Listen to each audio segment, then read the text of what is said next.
नमस्कार भक्तजनों, आइए आज मैं छठी मैया की एक कहानी सुनाने जा रहा हूं। अगर आप लोग चैनल पर नए हैं तो चैनल को सब्सक्राइब कर लीजिए ताकि इस चैनल पर जो भी कहानी पड़े सबसे पहले आप तक पहुंचे। रामपुर नाम का एक गांव था, जिस गांव में मालती अपने पूरे परिवार के साथ बड़ी खुशीपूर्वक अपना जीवन यापन कर रही थी। मालती के पति मालती के स्वभाव से बड़ी खुश रहा करते थे। रामपुर एक बड़ा गांव था। मालती के शादी के 10 साल हो गए थे। मालती को कोई संतान नहीं हुआ था। मालती के परिवार के लोग कभी मालती को इसके लिए ताना नहीं मारते थे, मगर गांव के लोग मालती को तरह तरह की बातें कहा करते थे। कोई कहता था यह बाझिन है, कोई कहता था यह डायन है, कोई कहता था इसको कोखी नहीं है। तरह तरह की बातें गांव की औरतें कहा करती थी। जब भी मालती अपने घर से किसी भी काम के लिए बाहर आती थी, गांव की औरतें कहती थी देखो देखो बाझिन जा रही है। कोई कहती थी कि सुबह सुबह इसका मुंह मैंने देख लिया, आज कोई न कोई अशुभ होगा। मालती सबकी यातनाओं को सहती थी, मगर मालती के परिवार के लोग मालती को कुछ नहीं कहा करते थे। एक दिन मालती बड़ी मायूस थी। रात में अपने पति देव को खाना खिलाने के बाद घर के छत पर बड़ी चिंतित रूप से जाकर के बैठकर आसमान की तरह देख करके कुछ सोच रही थी। उसके पति उसको घर में न पा करके चारों तरफ खोजते हैं। मालती छत पर गुमसुम बैठी हुई आकाश की तरफ देख रही है। तभी उसके पति उसके पास जाते हैं और पूछते हैं, मालती क्या सोच रही हो? मालती कहती है कुछ नहीं। उसके पति कहते हैं नहीं, तुम कुछ न कुछ सोच रही हो। मालती कुछ नहीं बताती है। उसके पति कसम देते हैं। फिर मालती बताती है, ए जी, गांव की औरतें बड़ी ताना मार रही हैं। कोई बाझिन कह रही है, कोई डायन कह रही है, कोई कुछ कह रही है, कोई कुछ कह रही है। क्या मुझे कोई संतान नहीं होगा क्या? उसके पति कहते हैं, अरे मैं थोड़ी कुछ कहता हूं, और तुमको संतान क्यों नहीं होगा? मालती के आंखों से आंसू गिरने लगते हैं। उसके पति उसके आंखों के आंसू को पोंछते हैं और कहते हैं, मालती तुम निराश मत हो। कुछ दिन बाद छठ है और तुम छठ का पर्व इस साल से उठा लो। मालती कहती है, जी मैं इस बार से छठ उठाऊंगी, छठ का व्रत करूंगी और छठी मैया से एक संतान मांगूंगी। छठी मैया सबकी मनोकामनाएं पूर्ण करती हैं। छठी मैया मेरी भी मनोकामना पूर्ण करेंगी। मालती अपनी सासू मां से छठ की विधि पूछती है। उसकी सासू मां छठ करने की सारी विधि बताती हैं। धीरे धीरे छठ नजदीक आ जाता है। मालती छठ की तैयारी करने लगती है।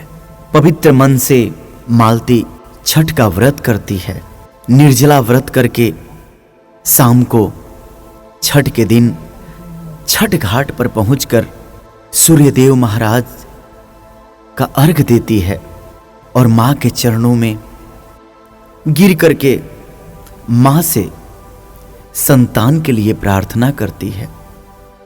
दूसरे सुबह वह फिर छठ घाट पर आकर के भोर में मां के भजन कीर्तन में लीन हो जाती है। वहां पर भी कुछ औरतें देख करके उसे ताना मारती है, मगर मालती भक्ति भावना में खोई रहती है।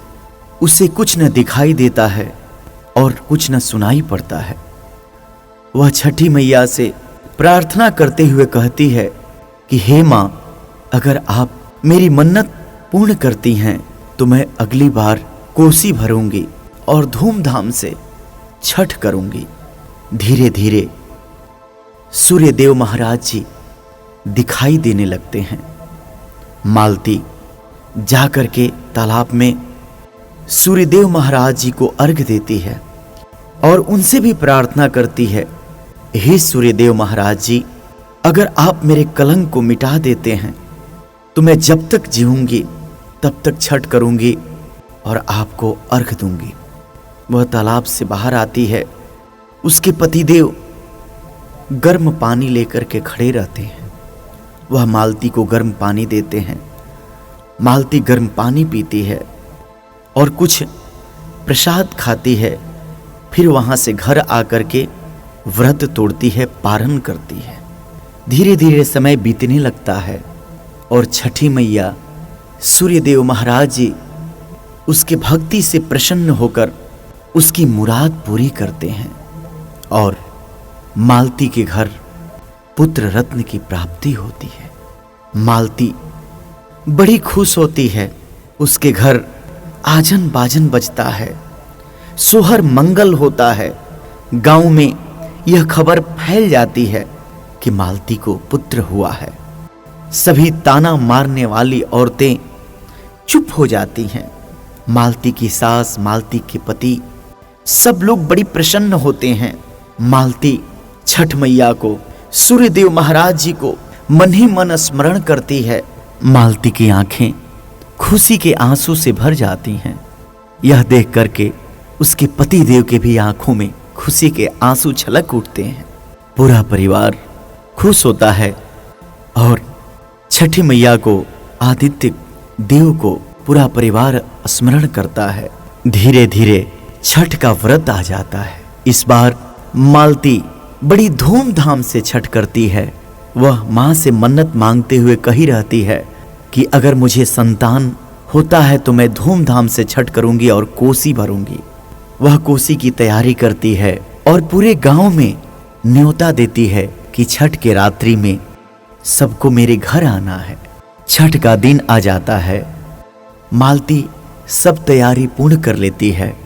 शाम को छठ घाट जाती है और मां के चरणों में शीश नवा करके प्रार्थना करती है, विनती करती है और कहती है कि मां, आपने मेरा मनोकामना पूर्ण किया। जब तक मैं जीऊंगी तब तक छठ व्रत करूंगी और सूर्य देव महाराज को अर्घ दूंगी। वह सूर्यदेव महाराज को अर्घ दे करके फिर घर आती है और धूमधाम से कोसी भरती है। भजन कीर्तन होता है। पूरे गांव के लोग भजन कीर्तन में शामिल होते हैं। फिर भोर में छठ घाट जाती है, कोसी लेकर के जाती है और मां की पूजा अर्चना में खो जाती है और सूर्यदेव महाराज को अर्घ देती है। फिर खुशी खुशी अपने घर आती है।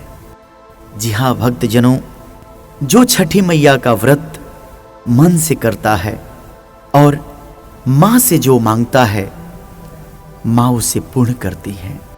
प्रेम से बोलिए छठी मैया की जय।